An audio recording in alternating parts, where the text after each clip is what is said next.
Assalamualaikum warahmatullahi wabarakatuh. Alhamdulillah rabbil alamin, salatu wassalamu ala Rasulillah nabiyina Muhammadin wa ala alihi washabihi ajma'in. Amma ba'du. Teman-teman semua kaum muslimin yang dirahmati Allah Subhanahu wa taala. Alhamdulillah, puji syukur kita panjatkan kehadirat Allah Subhanahu wa taala atas limpahan nikmat dan karunia-Nya kepada kita, sehingga pada kesempatan kali ini kita bisa melanjutkan kajian kita dari kitab Himpunan Putusan Tarjih Muhammadiyah pada pembahasan berikutnya, yaitu al-ghuslu atau mandi. Selawat serta salam semoga tercurahkan kepada junjungan kita Nabi Agung Muhammad Sallallahu Alaihi Wasallam. Baik teman-teman yang dirahmati Allah, di pembahasan sebelumnya ini mengenai hadas atau seorang dikatakan berhadas, yaitu ketika pertama adalah malam yakhruj minka syai'un min ahadis sabilain, selama belum mengeluarkan kotoran dari dua jalan, yaitu kubul dan dubur. Jadi ini yang membatalkan wudhu. Yang kedua, walam tulamis mar'ah, seseorang dikatakan suci selama tidak menyentuh wanita. Dalam ini sudah kita sampaikan makna dari menyentuh wanita itu adalah berhubungan badan. Kemudian yang berikutnya, walam tamassal farjak, engkau dalam keadaan suci selama tidak menyentuh kemaluan secara langsung tanpa ada pembatas. Jadi menyentuh kemaluan secara langsung termasuk yang dapat membatalkan wudhu.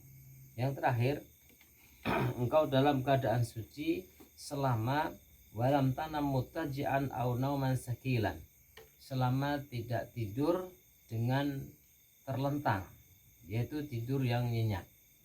Sehingga tidur yang membatalkan wudhu adalah tidur dalam posisi terlentang dan nyenyak. Adapun tidur dalam posisi duduk, maka dalam ini tidak termasuk yang membatalkan wudhu. Baik teman-teman dirahmati Allah, kita lanjutkan pembahasan berikutnya, yaitu al-ghuslu, mandi.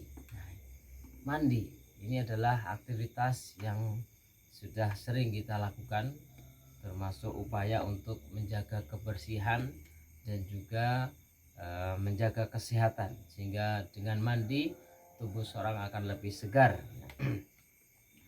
Maka mandi, tata cara mandi yang dicontohkan Rasulullah SAW, di sini ada beberapa ketentuan.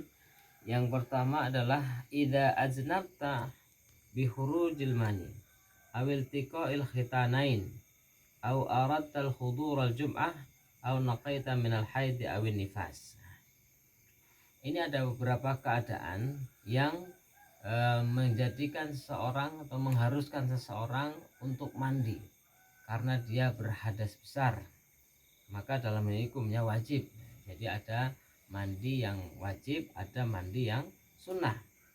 Maka yang pertama, apabila engkau dalam keadaan junub, yaitu mengeluarkan air mani, atau awil tiqa'il khitanai, bertemunya dua kemaluan, berhubungan badan, maka dua keadaan ini menjadikan seorang harus mandi karena dia berhadas besar. Kemudian termasuk yang berhadas besar adalah al-naqaiti minal haid awin nifas, ketika seorang berhenti dari darah haid dan nifas, maka keadaan ini mandi hukumnya adalah wajib. Berdasarkan hadis dari Rasulullah SAW, kita baca, wa in kuntum junuban fatahharu. Ini firman Allah Subhanahu wa taala. Dan jika kamu dalam keadaan junub, maka bersucilah. Jadi junub ini bisa disebabkan karena mimpi mengeluarkan air mani, atau yang kedua adalah bertemunya dua kemaluan atau berhubungan badan, maka dalam kondisi itu wajib bagi seorang untuk mandi. Walima rawahu Ahmad, Ibnu Majah wa Tirmidzi an Ali radhiyallahu anhu qala kuntu rajulan mazza'an fasa'altu nabiyya sallallahu alaihi wasallam faqala fil madhi wal wudu'u wa fil mani al ghuslu. hadis dari Ali radhiyallahu anhu diriwayatkan oleh Ibnu Majah dan Tirmidzi. Dia mengatakan, kuntu rajulan mazza'an. Kata Ali, aku adalah seorang yang sering mengeluarkan madhi. Maka aku bertanya kepada Nabi SAW, maka Nabi menjawab, fil madhi al wudu'u. Nah, karena keluar madhi maka harus berwudu. Wa fil mani al ghuslu.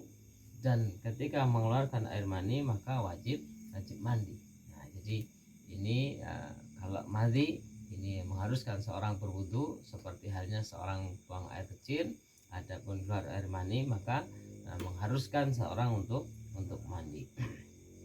Kemudian hadis dari Ummu Salamah indal Bukhari, dari Imam Bukhari dan Imam Muslim, qalat, dia berkata, ya Rasulullah, innallaha la yastahyi minal haq 'alal mar'ati al-ghuslu idah talamat. Qala na'am idza ra'atil ma'. Nah, hadis berikutnya dari sahabat wanita yaitu Ummu Salamah. Dia mengatakan dalam riwayat Muslim dan Bukhari dan Muslim, qalat ya Rasulullah, wahai Rasulullah, sesungguhnya Allah itu tidak malu untuk urusan yang benar, yang hak. Apakah, dia bertanya, fahal 'alal mar'ati al-ghuslu idah talamat. Apakah bagi seorang wanita itu juga wajib mandi apabila dia bermimpi? Qala na'am. Nah, pada jawab, ya, idza ra'atil ma, kalau dia melihat air mani. Nah, jadi dari pertanyaan ini menjadikan dalil bahwasanya baik laki-laki maupun perempuan ketika dia mengeluarkan mani karena sebab mimpi, maka itu wajib baginya untuk mandi. Kemudian hadis berikutnya, idza jalasa baina syu'abihal arba' thumma jahadaha faqad wajaba alaihi al-ghuslu. Akhrajahu al-Bukhari wa Muslim. Menurut hadis, apabila seorang berhubungan badan maka wajib baginya mandi. Riwayat oleh Imam Bukhari dan Imam Muslim. Kemudian berikutnya, mandi berikutnya adalah au arata hudural jum'ah. Nah, mandi yang dianjurkan juga adalah ketika seorang hendak mendatangi sholat Jumat. Nah, yang ini hukumnya adalah sunnah atau kita sebut dengan mandi sunnah, yaitu ketika seorang hendak sholat Jumat. Hadis dari Ibnu Umar inda Muslim, dari Muslim. Qala Rasulullah SAW bersabda, idza arada ahadukum ayyatiyal jum'ata falyaghtasil. Nah, ini jelas sekali. Dalam hadis ini Rasulullah SAW bersabda, apabila seorang di antara kalian hendak menghadiri sholat Jumat, maka hendaklah dia mandi. Teman-teman dirahmati Allah, pembahasan mengenai wajibnya mandi ini ada di kitab HPT halaman 49. Adapun dalil-dalil mengenai ini ada di halaman 64-65. Baik, teman-teman dirahmati Allah. Kemudian tata caranya. Fal taghsil wabda bi ghusli yadaika. Hendaklah engkau mandi dan memulailah dengan membasuh kedua tanganmu. Mukhlishan niyataka lillah, dengan niat karena Allah. Jadi membasuh tangan kemudian membaca bismillahirrahmanirrahim. Nah, ini kalau di kamar mandi maka cukup mungkin di batin saja. Tsumma ghsil farjaka bishimalika wadlukha fil ardi aw ma yaqumu maqamaha. Ya. Kemudian setelah itu cucilah kemaluanmu dengan tangan kiri dan gosoklah tanganmu pada tanah atau apa yang menjadi gantinya. Jadi langkah pertama tadi mencuci kedua tangan sambil niat, kita niat mandi besar untuk menghilangkan hadas besar. Setelah itu membersihkan kemaluan dengan tangan kiri, ya, dengan mungkin sabun, ya. Setelah membersihkan kemaluan, berikutnya adalah summa tawaddo kama taqaddam. Setelah itu berwudu. Nah, berwudulah sebagaimana tersebut di atas, artinya berwudu seperti wudu hendak sholat. Kemudian setelah itu summa khudil ma wa dakhil asabi'aka fi usuli sya'r bi syai'in minat tib. Kemudian ambil air dan masukkanlah jarimu pada pokok rambut dengan sedikit wangi-wangian.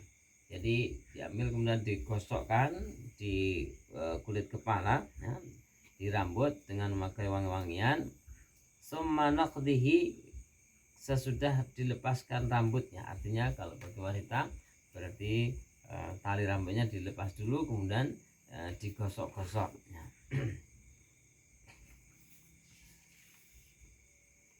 Wabda bisikil aiman, dan mulailah pada sisi yang kanan. Summa frigil ma ala ra'sika thalasan, setelah itu kemudian tuangkan air ke atas, di atas kepala 3 kali. Nah, jadi memulai dari kanan kemudian kiri, setelah itu mengguyur air dari atas kepala 3 kali. Summa afidil ma ala sairi jasadika, setelah itu ratakanlah air ke seluruh badanmu. Jadi termasuk rukun dari mandi itu adalah mengguyur ataupun seluruh anggota tubuh harus terkena air. Ma'adalki di sini disertai dengan mengguyur, disertai dengan menggosok. Tsumma ghsil rijlaika, setelah itu kemudian membasuh kedua kakimu, ya. Taqdimil yumna ala surah, mendahulukan kaki kanan baru kaki kiri. Kemudian wala tusrif fil isti'malil ma', dan jangan berlebih-lebihan dalam menggunakan air. Ya, teman-teman dirahmati Allah, kita bisa lihat dalil-dalil tentang tata cara ini di hadis nomor 38.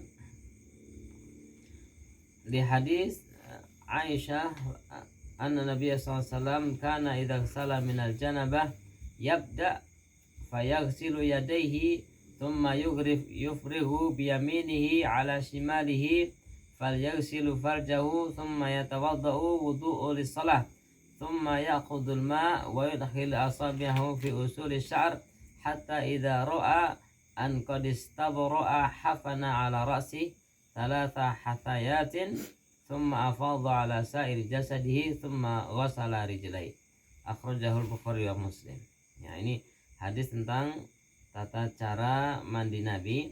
Ya, hadis dari Aisyah bahwasanya Nabi Shallallahu Alaihi Wasallam beliau kalau mandi karena junub, beliau membasuh kedua tangannya, ya. Kemudian menuangkan dengan kanan pada kirinya, ya. Jadi membasuh tangan kemudian menuang bagian kanan pada kiri. Setelah itu di sini mencuci kemaluan, lalu kemudian beliau berwudu sebagai mana wudu untuk sholat. Setelah selesai, beliau mengambil air dan memasukkan jari-jarinya pada pangkal rambutnya, mengambil kemudian menyela-nyela tadi di kulit kepala. Kemudian apabila sudah merata, beliau kemudian setelah itu menyiramkan air ke seluruh siramkan air ke kepalanya dan 3 tuangan, lalu meratakan ke seluruh tubuhnya. Kemudian beliau membasuh kaki, ya, jadi kulit kepala digosok-gosok, kemudian setelah itu diguyur. Setelah selesai baru kemudian mencuci kaki. Ya, ini teman-teman dirahmati Allah, tata cara mandi yang dicontohkan oleh Rasulullah SAW untuk menghilangkan hadas besar. Karena sebab apa? Hadas besar itu satu karena keluar air mani, yang kedua berhubungan badan suami istri, kemudian yang ketiga karena selesai dari darah haid maupun nifas. Kemudian ada satu disebutkan tentang mandi sunnah, yaitu ketika hendak menghadiri sholat Jumat. Dan masih ada lagi diantara mandi sunnah adalah ketika seorang mau berikhram untuk haji maupun umrah, disunahkan pula untuk mandi. Baik, teman-teman dirahmati Allah, saya kira demikian untuk kajian mengenai masalah tata cara mandi. Semoga bermanfaat, ya. Kurang lebihnya mohon maaf. Terima kasih. Assalamualaikum warahmatullahi wabarakatuh.